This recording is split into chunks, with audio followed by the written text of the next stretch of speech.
Aleluia. Seja bem-vindo, seja bem-vinda e mantenha o seu coração aberto, que Deus vai falar com você, amém? Essa é a minha oração e nossa expectativa, que nós venhamos ouvir a voz de Deus. Muito bem, Mateus capítulo 7, versículo 1. Só quero lembrar aos irmãos, nós estamos ainda pregando sobre aquela série, o tema relacionamentos interpessoais, tá? Então hoje o tema da mensagem que eu quero trazer para você é conhecendo a si mesmo. Porque quando a gente fala sobre relacionamentos interpessoais, é um relacionamento meu para com o próximo. Então, com o cônjuge, com o namorado, com o pai, com a mãe, com os colegas de trabalho.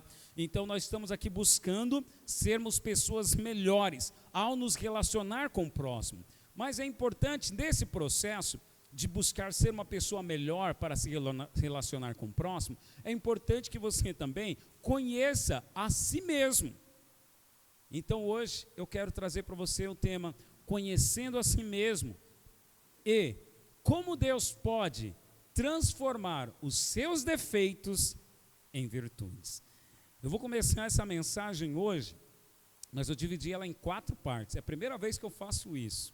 Essa mensagem é longa, então eu quero ser bem objetivo, não quero ser muito prolixo no sentido de ficar falando aqui, mas eu quero ser objetivo, alcançar o seu coração. Então essa mensagem ela será dividida em 4 partes, conhecendo a si mesmo. Hoje então vamos ler e vamos estudar a primeira parte de se conhecer a si mesmo. Pergunte à pessoa que está do seu lado, você conhece a si mesmo? Você conhece a si mesmo? Não, pastor, eu me conheço, eu moro ali na Rua Castelo, Piauí, número 32, RG 28802-7759, não é disso que eu estou falando, mas vamos nos conhecer um pouquinho para nós sermos pessoas melhores, amém? Glória a Deus, quem quer aqui ser uma pessoa melhor? Quem quer aqui? Olha, irmãos, nós estamos aqui, sabe por que nós somos igreja? Sabe por que você veio aqui nesse domingo? Você não veio nesse domingo aqui porque você é santo ou porque você quer ser perfeito. Você veio à igreja porque você entende a necessidade de salvação para ser uma pessoa melhor. E é isso que nós estamos buscando a cada domingo, a cada mensagem, a cada estudo. Não é sermos perfeitos, mas é sermos uma pessoa melhor, cada vez melhor. E o alvo de Deus para sermos melhores é que sejamos parecidos à imagem de Cristo. Romanos 8, 28 diz que todas as coisas cooperam para o bem daqueles que amam a Deus, segundo um propósito, que sejamos a imagem de seu Filho. Então o alvo de ser uma pessoa melhor é sermos parecidos com Cristo, tá? Então este é o nosso alvo. Vamos lá, Mateus capítulo 7, conhecendo a si mesmo, verso 1, olha como começa o texto, daqui a pouco você poderá sentar, olha só, diz o texto, acompanha a leitura comigo. Não julgueis, para que não sejais julgados. Não julgueis, para que não sejais julgados, pois com o critério com que julgardes, sereis julgados, e com a medida com que tiverdes medido, vos medirão também. Porque vês tu um argueiro no olho de teu irmão, porém não reparas na trave que está no teu próprio olho? Ou como dirás a teu irmão, deixa-me tirar o argueiro do teu olho quando tens a trave no teu? Hipócrita, tira primeiro a trave do teu olho e então verás claramente para tirar o argueiro do olho de teu irmão. Não deis aos cães o que é santo, nem lanceis ante os porcos as vossas pérolas, para que as pisem com os pés, e voltando-se vos dilacerem. Pedi, e dá-se-vos-á. Buscai e achareis, batei e abrir-se-vos-á. Pois todo o que pede recebe, o que busca encontra, e a quem bate, abrir-se-lhe-á. Ou qual dentre vós é o homem que, se porventura o filho lhe pedir pão, lhe dará pedra? Ou se lhe pedir um peixe, lhe dará uma cobra? Ou se vós, se vós que sois maus, sabeis dar boas dádivas aos vossos filhos, quanto mais vosso Pai que está nos céus dará boas coisas aos que lhe pedirem. Tudo quanto, pois, quereis que os homens vos façam, assim fazei-o vós também a eles, porque esta é a lei e os profetas. Diga amém. Pode sentar, meus irmãos. Glória! Eu basicamente nem precisaria pregar. Está aí a pregação. Está aí. Não julgue o teu próximo, conhecendo a si mesmo. Espera aí, não julgue o teu próximo. E aí Jesus, aqui é Jesus falando. E olha, e na mesma medida que você medir o próximo, ou seja, da mesma forma como você julga o próximo, você classifica ele, você também será medido, você também será classificado. Aí Jesus vem com uma repreensão, usando de uma ilustração. Espera aí, você está vendo o argueiro, porque quem julga o próximo, quando a gente julga um próximo, o que a gente está julgando? Nós estamos julgando um comportamento, sim ou não? Nós estamos julgando um comportamento, e às vezes, nessa busca, né, de relacionamentos interpessoais, nessa busca que é nos relacionarmos em casa, nos relacionarmos com os nossos pais, nos relacionarmos na escola, no trabalho, na igreja, com o cônjuge, com o filho, com o namorado, nessa busca de nos relacionarmos, às vezes nós vemos comportamentos que enxergamos como defeitos ou comportamentos que não nos agradam. Quantos já se depararam assim? Eu já, em relacionamentos em que alguns comportamentos não me agradaram, mas olha só, o que Jesus está dizendo? E vamos aplicar isso. Justamente, esse comportamento que eu não gosto no meu irmão, é o que Jesus está dizendo, não julgue. Porque esse comportamento que você julga no teu irmão, você poderá ser julgado também.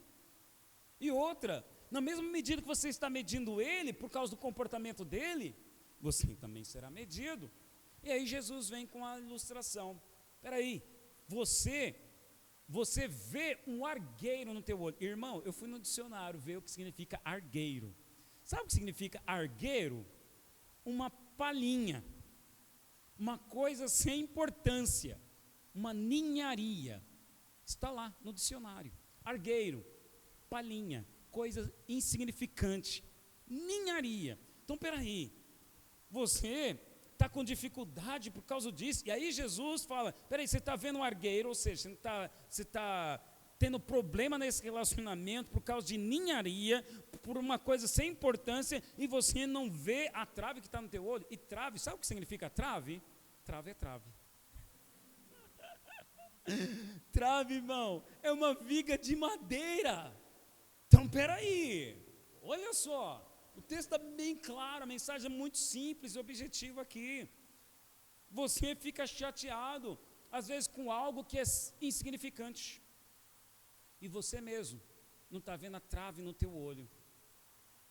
Ou seja, vamos lá, às vezes eu ou você se chateia ou cria uma barreira para não se relacionar com alguém, ou cancela alguém, ou evita alguém por causa de uma coisa boba. E às vezes você mesmo não enxerga a complexidade que é você. Que isso, pastor, eu sou uma pessoa tão maravilhosa, que isso, eu sou legal. Não é não. Cada um de nós aqui temos manias que no ponto de vista do outro pode ser algo assim, pô, eu não gosto disso, pô, isso não é legal. Manias, comportamentos, falas, gestos, a forma como o outro lida com a pressão ou não lida. Então veja, o que Jesus está falando aqui, meu irmão, você é hipócrita, porque você você tem dificuldade de se relacionar por uma coisa tão insignificante, quando você mesmo não enxerga o quão complexo é você. Então, essa é uma lição, irmão. Como eu falei, eu dividi esse estudo em 4 partes. Então, vamos aqui, pelo menos por 4 domingos, vamos falar só esse tema.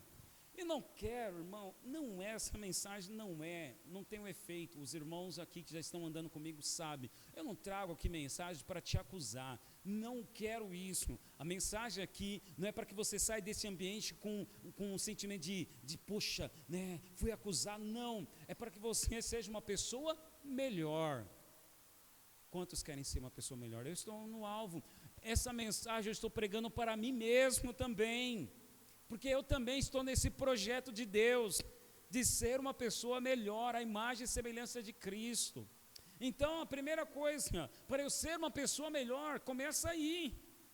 Para de reparar nas pequenas coisas do outro e comece a conhecer a si mesmo. Começa a conhecer a complexidade de si mesmo. Começa a se ver. Às vezes tem comportamento assim. Às vezes, olha só, tem irmão que é quieto. Aí tem um outro irmão que é falador. E o irmão que é falador se incomoda com o que é quieto.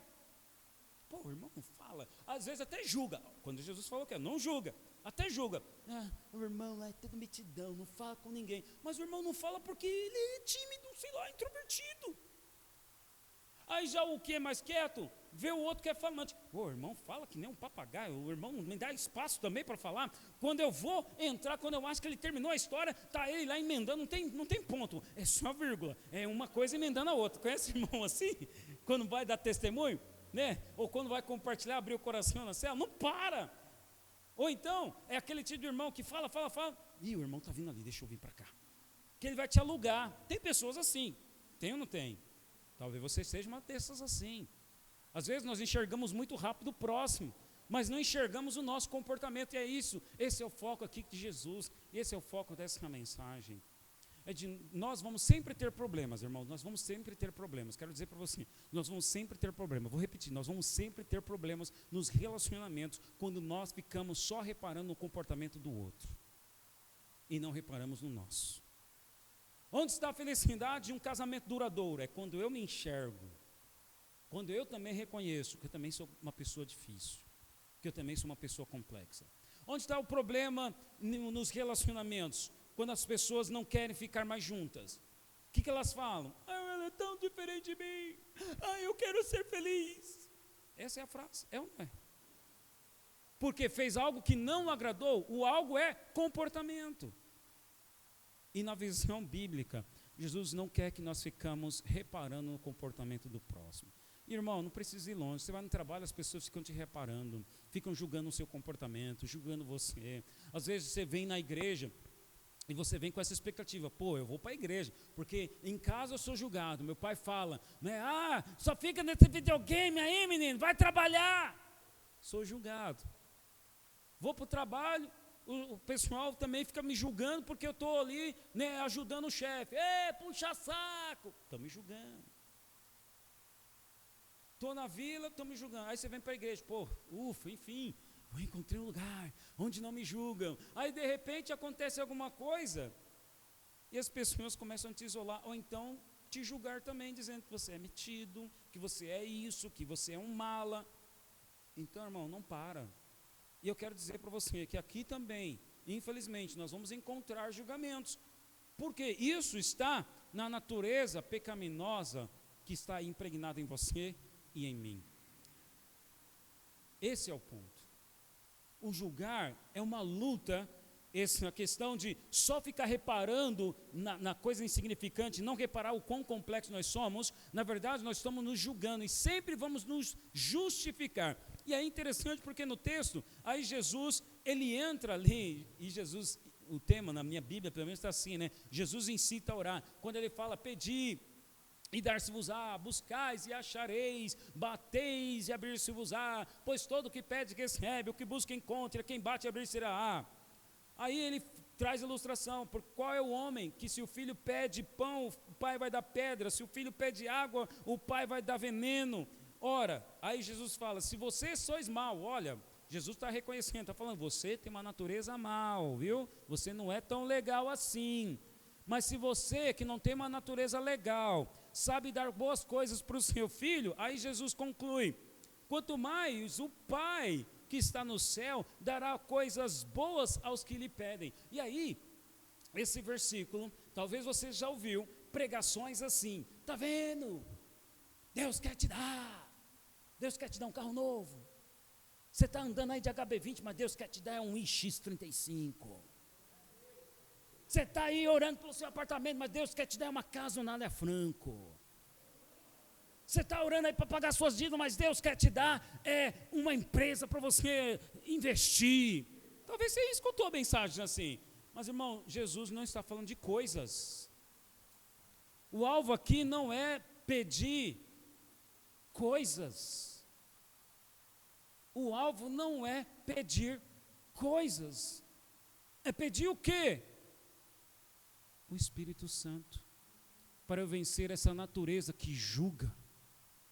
Para eu vencer esse meu comportamento que condena o próximo, que mede o próximo. Esse é o ponto. Mas quando pregam isso, está fora do contexto. Mas o contexto é esse, Mateus 7. Está dentro desse contexto, de julgar, de medir. Aí Jesus entra. Por que ele mudou de assunto? Não mudou, ele está falando ainda da mesma coisa. Pede, busque, mas pare de se justificar. Pare de justificar o jeito que você é. Não, porque eu sou descendente espanhol. Não, porque eu sou assim mesmo. Essa semana eu fui trabalhar lá no Rio de Janeiro. Fiquei uma semana fora trabalhando. Mano do céu, o negócio lá é louco. A gente sempre ouviu, né, carioca é folgado e tal, né, carioca daquele jeitinho. Não, eu sou assim porque eu sou carioca. Sabe como que é, né, compadre? Né, mané? E no treinamento, deixa eu abrir um parênteses de contar uma história. Os cariocas, nós aqui, paulistas, a gente fala muito meu, mano, cara. Os cariocas têm uma mania de ficar falando mané, né? Ô mané, chega aí. Mas um mané aqui para nós é algo ruim. Mané é algo assim, negativo. É tipo assim, um burro, né? Não sabe de nada. Mas lá o mané deles é como se faça, mano, ô mano, chega aí, vamos tocar junto aqui. Mas os caras lá no treinamento aí tinham um paulista lá. Não era eu, tá? Era um outro. Aí tinha um paulista lá que toda hora os cariocas, ô mané, chega mais, vamos sentar aqui, vamos fazer essa tarefa junto. Ô mané, vamos amarrar essa corda. O cara, ô mano, para de me chamar de mané, eu não sou mané. Aí foi que eu expliquei, cara, não fala isso não. Mané para nós paulistas é coisa ruim. Aí foi que eu entendi, mané para eles é como se fosse um mano nosso aqui, o meu, o cara. Mas veja, o cara já se auto-julgou dizendo, os caras estão falando que eu sou burro, que eu sou, né, não sei não fazer nada. Então o cara recebeu aquela frase como um julgamento. Você está vendo como nós somos difíceis? Nós somos difíceis, mano. Você precisa, pede paciência para o teu irmão que está do seu lado. Irmão, tenha paciência comigo porque eu sou difícil. Eu sou difícil. Pede paciência. Irmão, eu sou difícil. Eu estou aqui, olha, eu quero dizer para você, igreja, tenha paciência comigo, porque eu sou difícil. Agora, o Jesus, ele está falando, reconhece que você é difícil, reconhece que você tem uma natureza má, e pede, busca, bate. Mas você percebe que as pessoas, o que elas buscam? Elas oram, vão em monte, jejuam por um emprego, por um carro novo, por uma prosperidade, por um montão de cura, pela cura de alguém. Mas nunca ninguém faz tudo isso por uma transformação pessoal. Você percebe? E Jesus está incitando a orar para você buscar você ter esse processo de busca, mas por uma transformação pessoal. Mas só vai fazer isso quem se conhece. Por isso o tema da mensagem é conhecendo a si mesmo. Se você conhecer a si mesmo, você vai buscar, você vai bater, buscar, pedir por essa transformação. E aí Jesus ele fala, eu vou dar a todos que pedirem, eu vou dar. E aí ele termina, né? Termina esse trecho. Tudo quanto, pois, no processo de você pedir, a transformação, tudo quanto, pois, que você quer que os outros façam para você, faça você primeiro. Só o Davi e o Marcos disseram amém. Todo mundo, o restante, ficou quieto. Porque no fundo, o que a gente espera? Não, é o outro lá que vai ter que me cumprimentar, não, é o outro lá que vai me pedir perdão. Foi ele que falhou comigo, não tem jeito não. Não, o outro lá não veio me servir também, não me dá uma carona também, não dou carona. O negócio é assim, mano. Você vê, nós somos assim, nós somos maus, irmãos. Nós somos egoístas. E Jesus está trazendo esse ensinamento para nós mudarmos essa natureza. Como cristãos, sabe o que diferencia nós, cristãos, dos que não são cristãos? Porque assim, ser uma pessoa legal, até um não cristão é legal. Ser uma pessoa generosa, até um não cristão é generoso. Ser uma pessoa honesta, até um não cristão é honesto. E tem não cristão mais honesto do que cristão. Ter um casamento legal, tem casamentos não cristãos que são mais legais às vezes do que casamentos cristãos. Então o que diferencia o não cristão do cristão? É a natureza de Cristo. Ou seja, nós sermos parecidos com Cristo. Nós fazermos as coisas como Cristo fez, não sermos egoístas, não olharmos e pensarmos somente em receber. Mas eu estou pensando no próximo. Por isso que Jesus, quando perguntado pelos religiosos qual é o maior dos mandamentos, Jesus falou: ama a Deus sobre todas as coisas e ame ao teu próximo. Quem ama a Deus, olha só, quem ama a Deus vai amar ao próximo. É possível servir a Deus sem amar a Ele. É possível você fazer muitas coisas para Deus sem amar a Ele, mas é impossível você amar a Deus sem servir o próximo. Olha só que interessante. Você prestou atenção no que eu falei? É possível fazer muitas coisas, servir a Deus sem amá-lo, mas é impossível eu amar a Deus sem servir o próximo. Muitas vezes nós na igreja nós queremos fazer muitas coisas, mas não queremos servir o próximo. O que nos motiva a servir o próximo é o amar a Deus e entender: eu também sou uma pessoa difícil, eu preciso do meu próximo até para eu ser aperfeiçoado, porque tudo quanto que eu quero que os outros façam por mim, eu vou fazer primeiro. Eu estou no processo de transformação. Então, nesse processo de transformação, eu vou servir primeiro. Eu vou tomar a iniciativa de pedir perdão, eu vou tomar a iniciativa de ajudar, eu vou tomar a iniciativa de perguntar, eu vou tomar a iniciativa. Mas é um processo, irmão, é um processo. Quando eu digo processo, significa o quê? Não significa que você agora, sentado aí, ou quem vai ouvir essa mensagem depois, só depois de ouvir essa mensagem, eu vou ali na frente, agora o pastor vai orar por mim, pronto, agora eu vou sair daqui transformado. Olha, pode acontecer, eu acredito, mas é um processo. E quando eu digo é um processo, você pode sair daqui já, sabe, com as virtudes, mas pode haver uns 5 minutos seu aí que você vai cair de novo nos seus defeitos. E só Deus tem o poder de transformar os nossos defeitos em virtudes. Então, para conhecer a si mesmo, eu trago aqui, nesse processo de conhecer a si mesmo, uma explicação que a psicologia traz. Na verdade, na psicologia, ela só separa a personalidade humana em introvertido e extrovertido. A psicologia só traz essa personalidade. Ou a pessoa é introvertida, ou ela é extrovertida.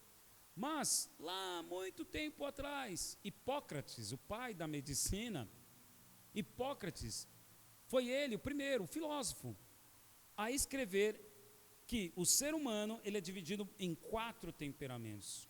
O ser humano é 4 temperamentos, não 4 personalidades, 4 temperamentos. Esse temperamento tem a ver com as suas ações, como você enxerga o mundo. Hipócrates escreveu isso lá no ano 460 a.C. Hipócrates.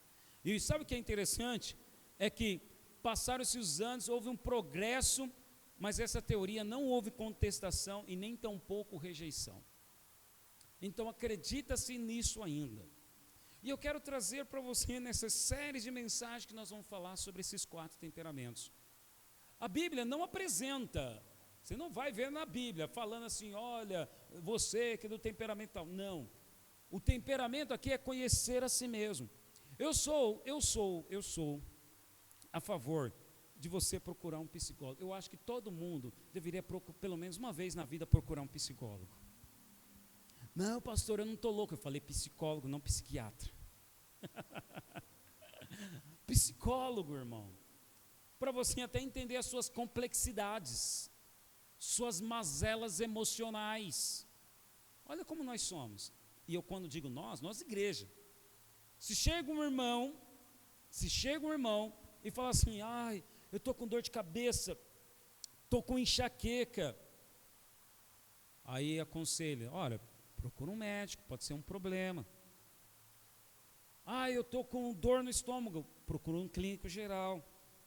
Aí chega uma pessoa e fala, poxa, eu não estou me sentindo bem, estou meio desanimado, estou meio, triste. Irmão, tem pecado. Está em pecado. Tá. O que você anda fazendo? É espiritual. Você vê como nós somos? E a igreja, os religiosos, acabam, sendo usados até por Satanás para impedir do cristão procurar um psicólogo. Irmão, eu quero dizer para você que se você procura um psicólogo, vai. Eu aconselho, uma vez na vida, pelo menos você deveria, para até ajudar a conhecer-se mais. Mas vamos lá, os 4 temperamentos. E olha, Marx, por gentileza, coloca aqui para mim. Os 4 temperamentos. Hoje eu quero falar só de um. Ficou pequeno, não esperava isso. Mas vamos lá.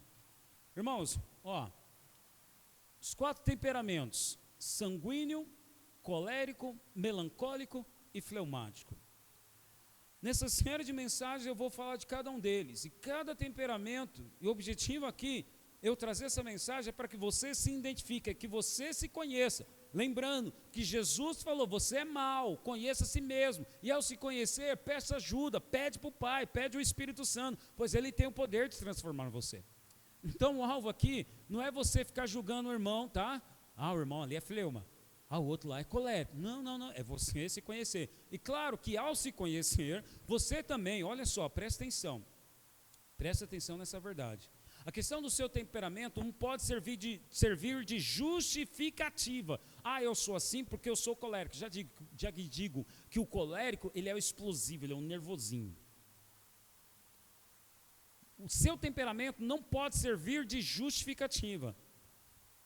Mas você precisa respeitar a verdade de que nós somos diferentes uns dos outros. Mas que, ao ser diferente, podemos também ser transformados. Então, olha só, você nessa mensagem, nesse série de estudo, eu quero te ajudar a você se conhecer, a encontrar qual é o seu temperamento, sua personalidade, mas permitir Deus transformar os defeitos em virtudes. E ao mesmo tempo que você conhece a si mesmo, você vai perceber que o irmão é diferente de você, mas vamos buscar o quê? Um alinhamento para sermos pessoas melhores. Então hoje eu quero falar só do sanguíneo. Olha só, sanguíneo, vamos começar pelo ponto ruim, né? Defeito, né? Está dentro do círculo. Sanguíneo, pusilânime, volúvel, indisciplinado, impulsivo, inseguro, egocêntrico, barulhento, exagerado, medroso. Normalmente uma pessoa de temperamento sanguíneo, ela tende ao tipo profissional ou a vocação profissional de ser ou ator, ou vendedor, ou um grande orador. Não estou dizendo aqui, é um teste vocacional, mas tem a tendência vocacional, profissional, de escolher uma dessas profissões. Já as qualidades do sanguíneo, ele é comunicativo, ele é eminente, entusiasta, afável, simpático, bom companheiro, compreensível e crédulo. Então hoje eu quero falar só dele. Eu quero trazer para você personagens bíblicos que nos remetem a cada uma dessas personalidades. E o objetivo é que você se identifique, se encontre, e você vai ver em cada personagem bíblico esses pontos de defeito, vou chamar pontos de melhoria, e você vai ver que depois do processo de transformação, as qualidades em cada um deles também. Então, o sanguíneo é essa pessoa. O colérico, olha só, ele é irascível, sarcástico, impaciente, prepotente, intolerante, vaidoso, autossuficiente, insensível, astucioso. Só os pontos negativos, pontos de melhoria. Uma pessoa com temperamento colérico tende à vocação profissional de ser uma pessoa produtora, empreendedora, construtora e líder. Nos pontos positivos, ele é enérgico, resoluto, independente, otimista, prático, eficiente, decidido, líder e audacioso, não tem medo de arriscar. Aqui abaixo, melancólico. Olha os pontos de melhoria do melancólico: egoísta, mal-humorado, pessimista, teórico, confuso, antissocial, crítico, vingativo e inflexível. Tem uma tendência vocacional para ser artista, músico, inventor, filósofo e mestre. Nos pontos de qualidade, ele é habilidoso, minucioso, sensível, perfeccionista, esteta, não me pergunto o que é isso que eu não sei também, idealista, leal e dedicado. Fleumático, os pontos de melhoria, defeitos: calculista, temeroso, indeciso, contemplativo, desconfiado, pretensioso, introvertido e desmotivado. Tem uma tendência vocacional para ser diplomata. Por que diplomata? Diplomata é aquela pessoa que ela se dá bem com todo mundo, ela sabe lidar com as pessoas difíceis, tá? Tem uma tendência vocacional de ser diplomata, professor, técnico e administrador. Pontos de qualidade: é calmo, tranquilo, responsável, eficiente, conservador, prático, líder, diplomático e bem-humorado. Perceba, cada um tem o seu ponto de melhoria, mas tem também as suas qualidades. E vamos entrar nos personagens. Por favor, pode acender a luz para mim, Cícero, por gentileza? Pode tirar, Marques. Então vamos lá. O temperamento, ele pode explicar o comportamento, mas não pode servir de justificativa. Não podemos considerar que o comportamento é somente o reflexo do temperamento. Não, seu comportamento não é reflexo somente do seu temperamento, mas é também dos hábitos, e os nossos hábitos, não se esqueça que os nossos hábitos são pecaminosos. Então, antes de lançar mão aqui, entrando aqui no estudo, precisamos fazer algumas considerações. Então, quais são elas? Olha só, algumas considerações. Ninguém se caracteriza por apenas um temperamento. Nós vamos entrar nessa série de ensino. Eu já me identifiquei, só o pastor lendo aí, eu sou o colérico. Não. Tem pessoas que vai ter um colérico e mais ou menos um lado fleumático. Tem pessoas que vão ser sanguíneas, mas vai ter um lado melancólico. Então, nós temos 2 ou 3 temperamentos. Outra consideração: o temperamento está baseado no material ainda bruto com que nascemos. O que significa isso? O temperamento você não escolhe, é herdado, é o DNA. Você vai perceber que você ou tem o mesmo temperamento do seu pai, mãe, ou avô, ou avó. O temperamento, ele é herdado. Mas olha que interessante, que quanto mais um crente amadurece espiritualmente, mais difícil fica de diagnosticar qual é o tipo de temperamento dele. Por quê? Porque ele encontrou equilíbrio. Que beleza. Outra consideração é a idade. A melhor época ou idade para descobrir qual é o seu temperamento é a partir dos 15 anos. Então, a partir dos 15 anos, você já tem atitudes que já vão fazer parte da sua vida, formação do caráter. Outra consideração: as condições físicas também são fatores que interferem no seu comportamento. Sim, as questões hormonais, as mulheres passam muito mais isso do que os homens, né? A questão hormonal, às vezes com muito hormônio, ou menos hormônio, a pessoa muda o seu estado de humor, ela fica iracunda, ou fica muito emotiva, ou fica introspectiva. Então, isso tem a ver também com a interferência no comportamento. Outro fator de consideração: a criação e a educação são fatores que podem influenciar grandemente o temperamento, bem também como os traumas que você tenha vivido na sua história familiar. Tem pessoas que são introspectivas porque talvez teve um trauma na infância, na família.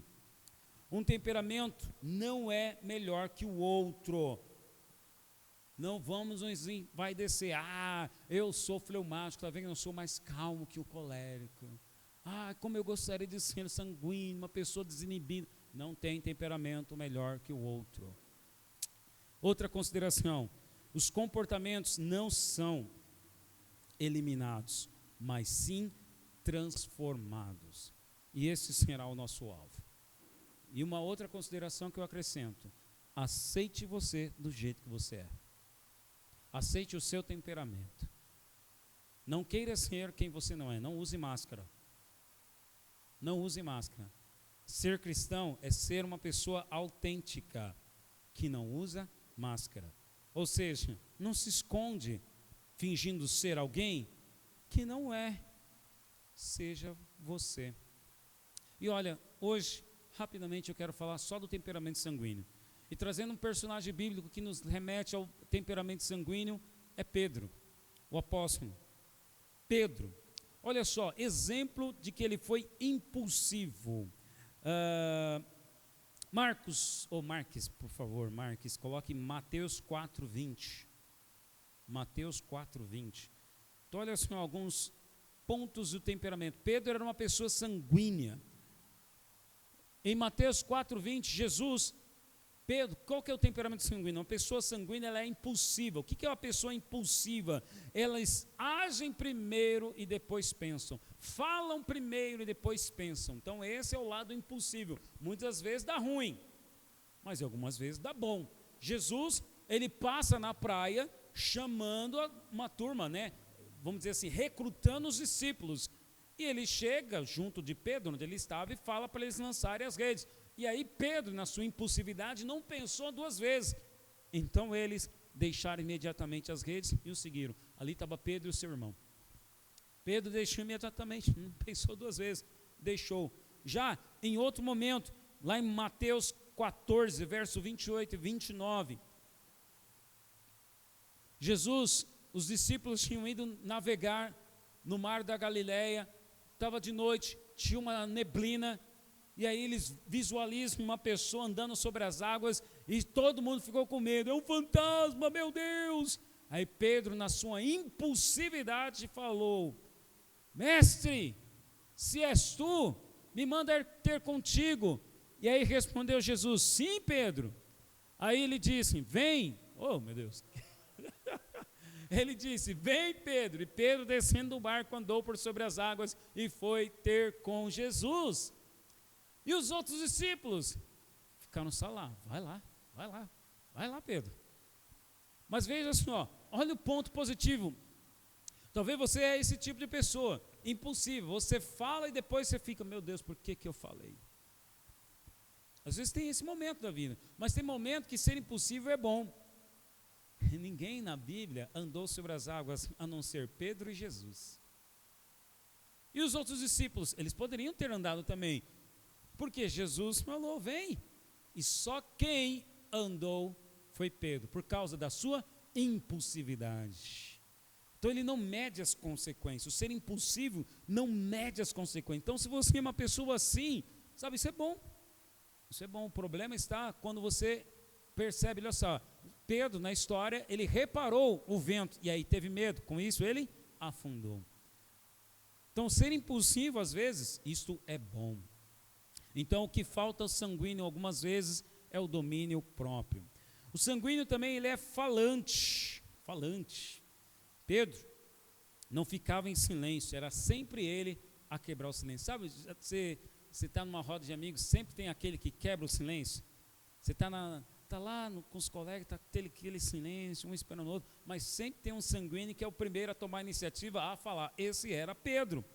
Pedro, lá em João 6,69, Jesus, depois de ter dado uma dura em todo mundo, Jesus disse, olha, aquele que não comer da minha carne não é digno de mim, aquele que não beber do meu sangue não é digno de mim. Aí Jesus vira para todo mundo e fala, vão embora vocês também, se vocês querem. Imagina, depois dessa bronca, como é que você fica? Eu pelo menos ficaria com vergonha.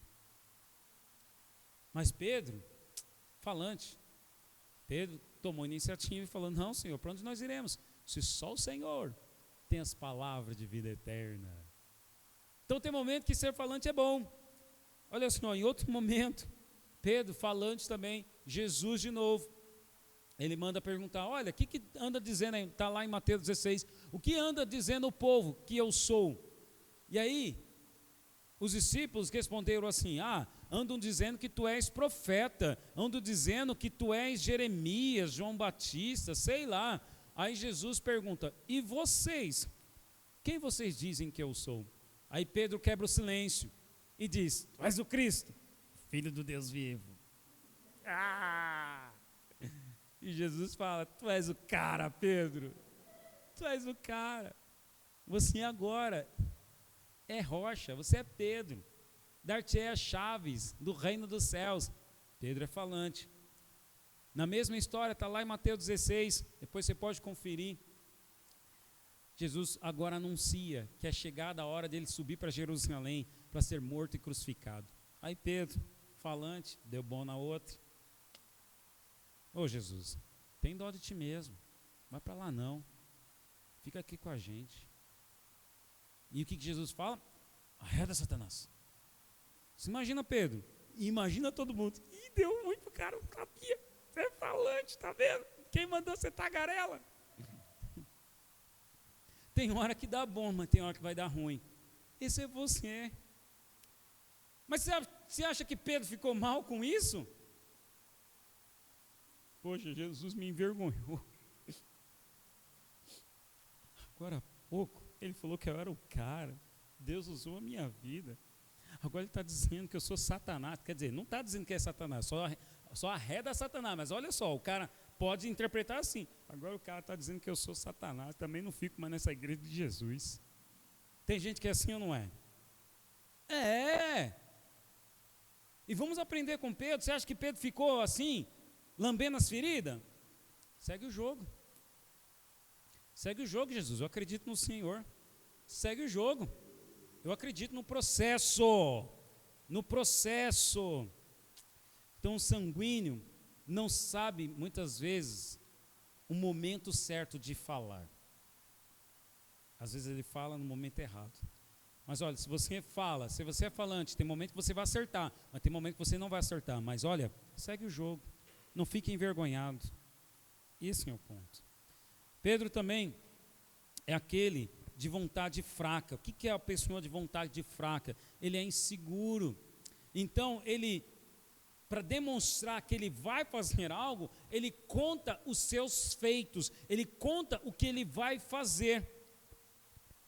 Jesus, lá em Mateus 26, 33, Jesus diz assim para Pedro: ô Pedro, estava orando por você e Satanás pediu permissão para cirandar você.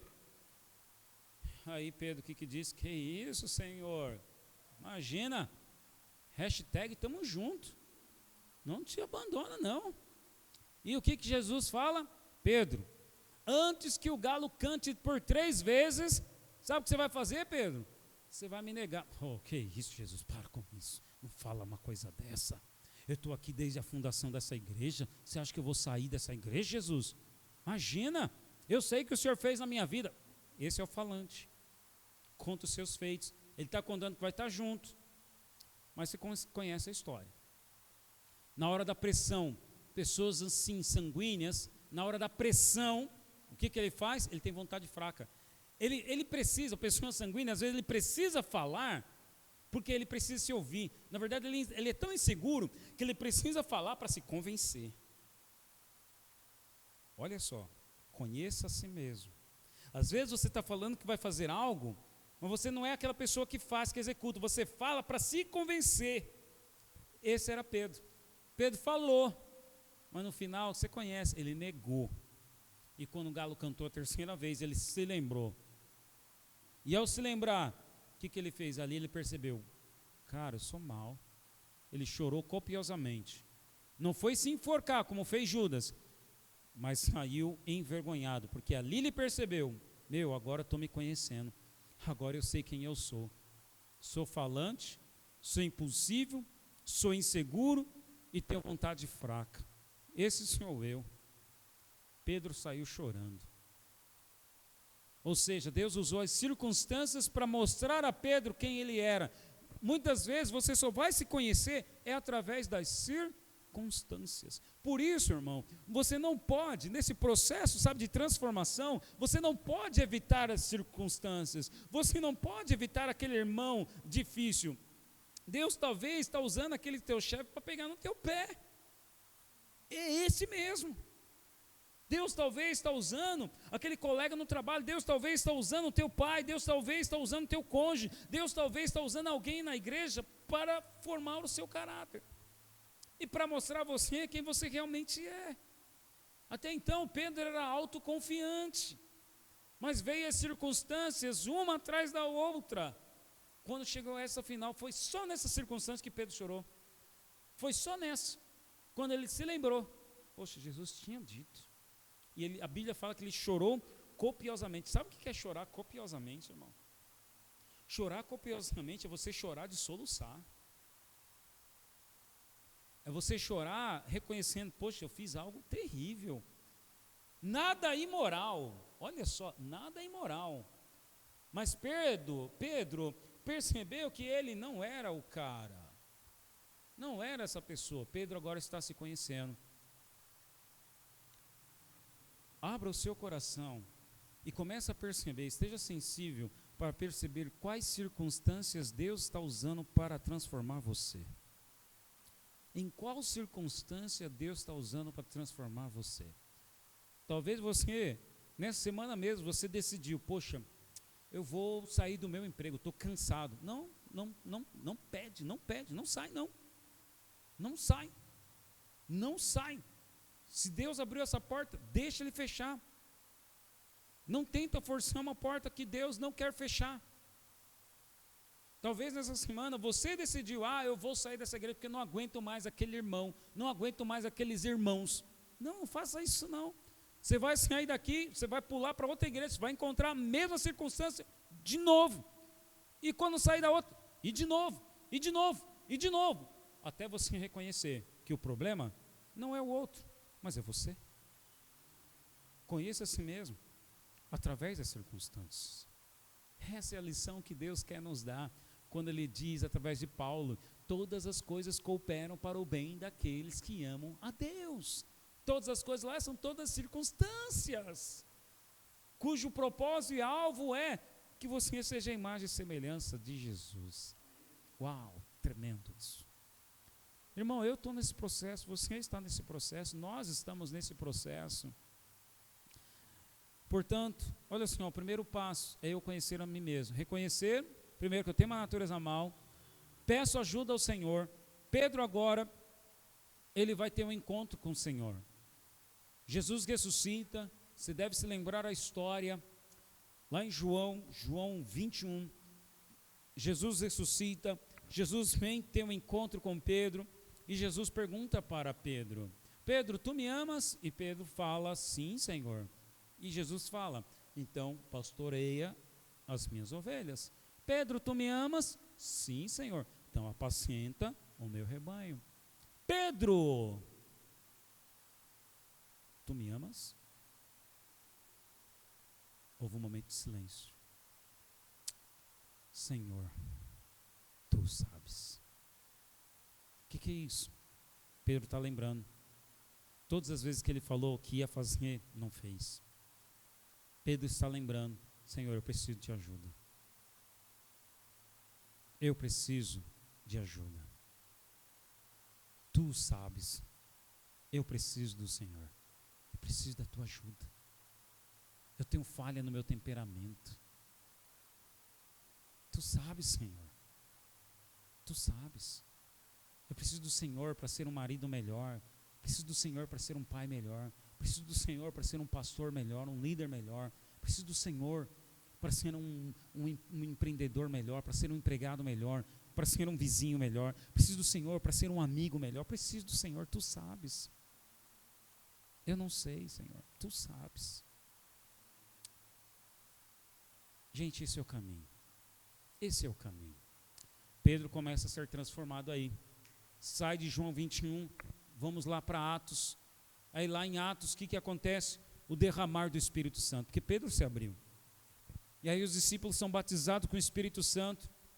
E aí agora, os defeitos de Pedro vão começar a ser usados como virtudes. Olha Deus transformando.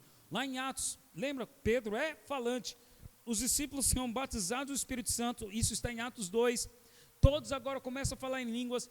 O comportamento de todos ali parecia meio estranho. Parecia que eles estavam bêbados e falando em línguas estranhas. Aí um grupo de religiosos começou a zombar e disse, o que é isso? Isso aí não é igreja não, tudo bando de bêbado.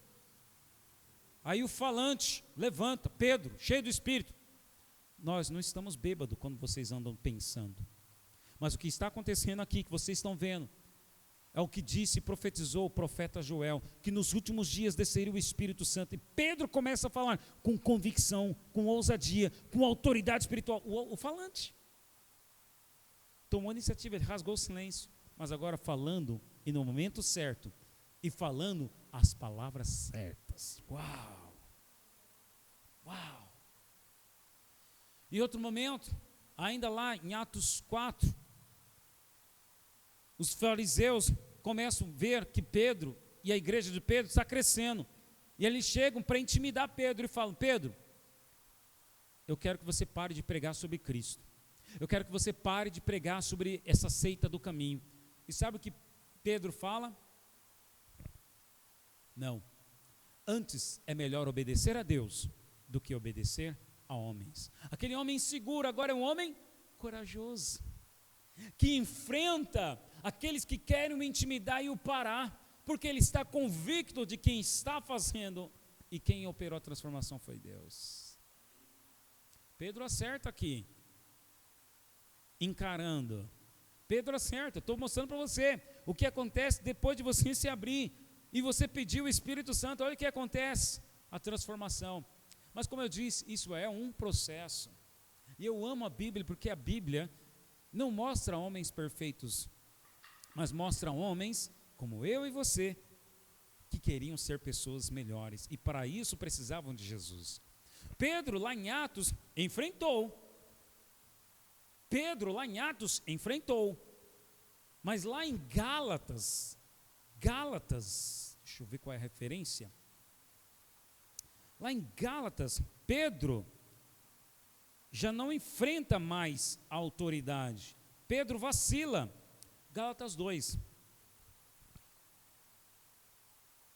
Pedro começa a vacilar, porque no processo, irmão, à medida que você está permitindo Deus transformar e você está se fortalecendo no Espírito, você vai sempre, os defeitos vão sempre ser virtudes, mas vai ter aquele momento onde você vai acabar andando na carne de novo, vai ter os 5 minutos, e tinha um momento em que Pedro, diante dos judeus, ele se comportava de um jeito, diante dos gentios ele se comportava de outro, e quando ele estava com os gentios, que chegavam os judeus, aquele Josão, ele mudava o comportamento.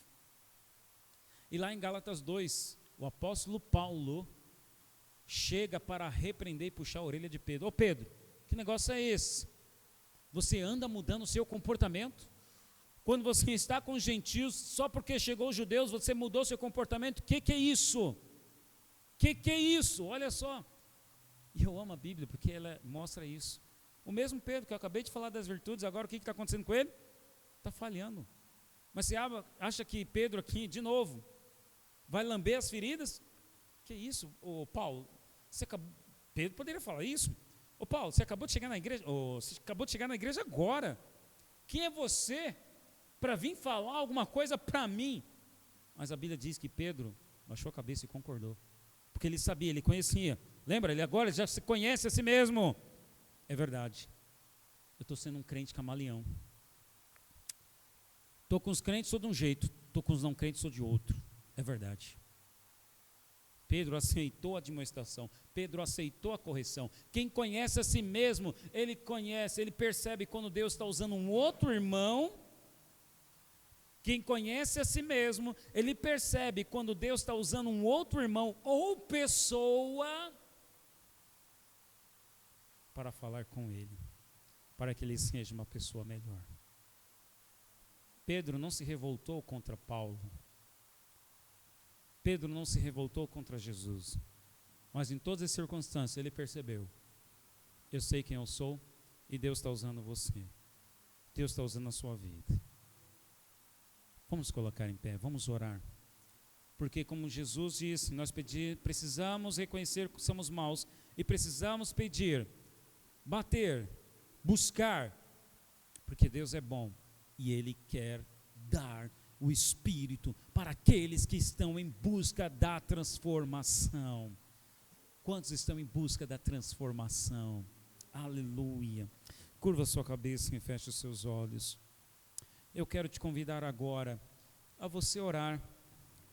Talvez você não se identificou com o comportamento de Pedro, o temperamento dele, Mas hoje aqui eu só falei de um temperamento, ainda haverá outros, mas que fica aqui é o princípio de que só Deus pode transformar você. Talvez você já é casado ou você ainda vai casar. Eu quero dizer para você, você não tem o poder de mudar o seu cônjuge. Não espere casar. Talvez você vai casar e está com os planos, não, quando eu casar, meu noivo, meu namorado é assim, quando eu casar ela vai mudar, ele vai mudar. Não, não vai. Só quem muda é Deus. Então eu quero convidar você agora a orar, primeiro pela sua vida, e depois pedindo uma transformação na vida do seu cônjuge, do seu noivo, namorado, pai, chefe que está te perseguindo. Peça a Deus agora, aí onde você está. Deus, eu reconheço, Senhor, eu reconheço que eu tenho uma natureza má. Fale com Deus, meu irmão, fale com Deus, fale com Deus. Se você quiser, sabe onde você está, você pode se ajoelhar, ou pode vir aqui à frente também, eu oro por você. Mas se você reconhece, Deus, eu preciso, eu hoje, Senhor, eu reconheço, eu preciso olhar mais para mim, preciso, Senhor, parar de reparar nas coisas insignificantes do meu irmão, e preciso, Senhor, me enxergar. Oh Deus, há uma trave no meu olho, eu também sou complexo. Oh Deus, eu também sou uma pessoa difícil. Me ajuda, Senhor, me ajuda, Senhor, a vencer isso em mim. Me ajuda, Senhor, a vencer, ó Pai, os pontos negativos do meu temperamento. Me ajuda, Senhor, a vencer não somente os hábitos do pecado, mas a minha alma a ser transformada.